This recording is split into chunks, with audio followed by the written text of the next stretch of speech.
Solo travelling బయటకు ఒక ప్రయాణంలాగా అనిపించవచ్చు, కానీ నిజానికి అది అంతరంగపు యాత్ర.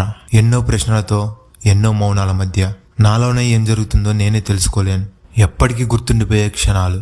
నేను ఒక్కడే ఉంటాను, కొండల మధ్య, నదుల ఒడ్డున, అడవి నుంచి వచ్చే స్వచ్ఛమైన గాలిలో. ఎవ్వరూ లేరు, కానీ నేను ఒంటరిని కాదు. ఎందుకంటే ఆ మౌనమే నన్ను పిలుస్తోంది. నేను ఏ నగరంలో కలవలేని వాడిని ఈ అజ్ఞాతమైన మార్గంలో కలుసుకున్నాను.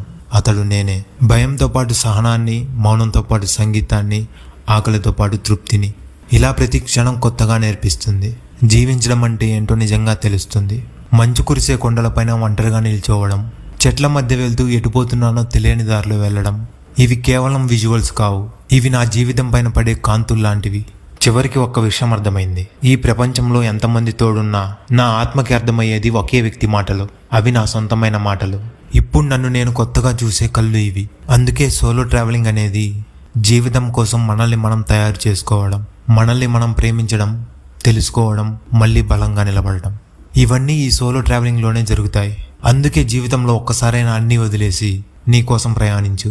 ఎందుకంటే నిజమైన మనిషిని నువ్వు ఆ దారిలోనే కలుస్తావు. Happy journey.